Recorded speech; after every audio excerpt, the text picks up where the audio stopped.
All right, let's get right into a really critical new piece of global tech law.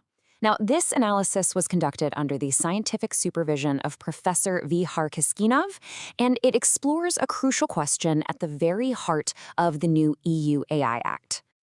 So, the European Union's AI Act is finally here. And let's be clear, this isn't just another piece of regulation. We're talking about the world's first comprehensive rulebook for artificial intelligence, and it's setting a totally new global benchmark for how this technology is built and used. And that, of course, brings us to the multi-billion-dollar question, right?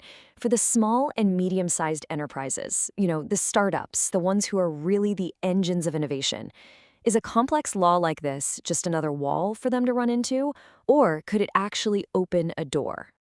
Well, it turns out the people who wrote the act had this exact concern in mind. Their answer is Article 62. And listen, this isn't some tiny clause buried in the fine print. No, it's a whole dedicated chapter that's basically a powerful toolkit of support measures. Its entire purpose is to help SMEs turn this regulation from a hurdle into a structured pathway for growth. Okay, so here's our game plan for this explainer. First, we'll get a handle on the new rulebook itself. Then, we're going to open up that SME toolkit and see exactly what's inside. We'll explore how these tools are designed to work together. And then finally, we'll zoom out to see what this all means for the future of AI in Europe. So first up, a new rulebook for AI. Let's set the stage a little.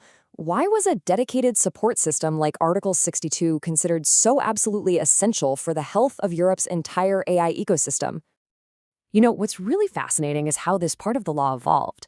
Article 62 didn't just appear fully formed.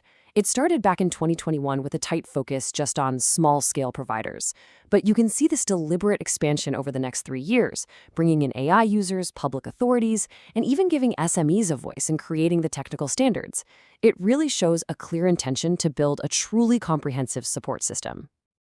Okay, let's get to the good stuff. It's time to open up this SME support toolkit. We're going to break down the 6 key support measures that Article 62 provides for innovators, one by one. First up, and this is a big one, is tool number 1, AI regulatory sandboxes. You can think of these as safe, controlled playgrounds for innovation. They're these special zones where an SME can experiment with a new AI system, get direct guidance from regulators, and basically iron out all the compliance wrinkles before a full market launch. And for small companies, the benefits here are just huge. Crucially, they get priority access. They get to jump to the front of the line. This allows them to test their tech in real-world conditions and dramatically reduce the uncertainty and the financial risk of bringing a new AI product to market. That's a real game changer. Next up is the second tool, awareness and training. And we're not talking about just handing out some generic pamphlets here. Member states are now actually required to create specific practical training programs on the AI Act, and they have to be tailored to the unique needs of different groups, whether they are building, using, or overseeing AI. The third tool is all about direct support. It creates dedicated communication channels, which is basically a helpline for innovators. So if a startup has a specific question about a rule or wants to know how to get into a sandbox, there is now a clear, official channel to get fast, reliable answers. And here's what's so smart about this. The Act recognizes that an SME creating an AI system has very different needs, like help with R&D costs, than an SME that is simply using an AI system and needs help with responsible implementation. The toolkit provides tailored support for both. Tool 4 tackles a huge barrier, money. To get a high-risk AI system certified for the market, there are these things called conformity assessment fees. Well, Article 62 mandates that these fees must be reduced for SMEs, calculated proportionally to their size and market share. This makes compliance actually economically viable for smaller players.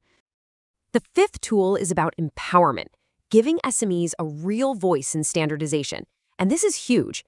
It means small innovators won't just be subject to technical standards set by the large corporations.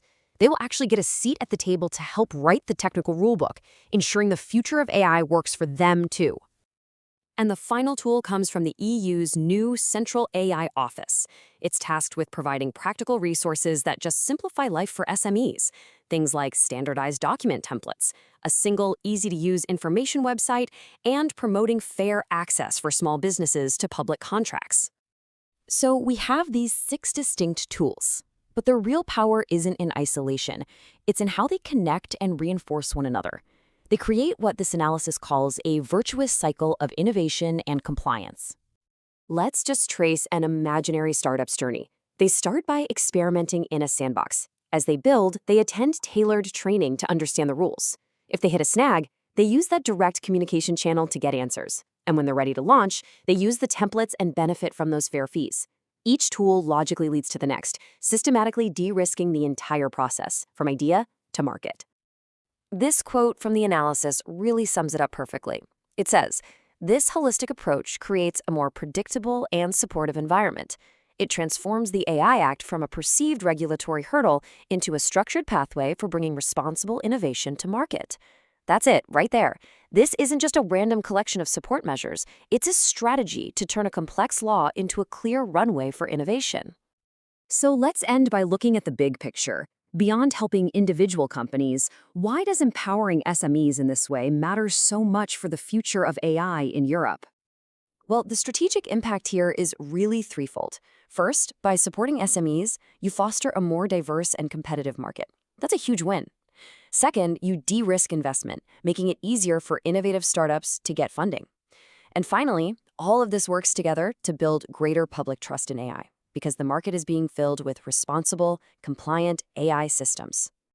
So, if you take away just one thing from all of this, let it be this number: 6.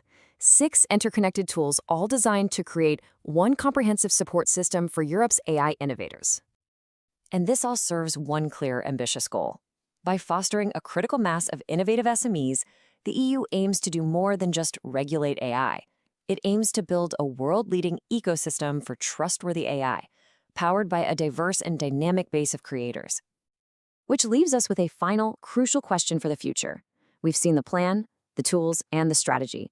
But will this comprehensive toolkit be enough to launch the next generation of global AI champions from right here in Europe? That's the question that will be answered in the years ahead.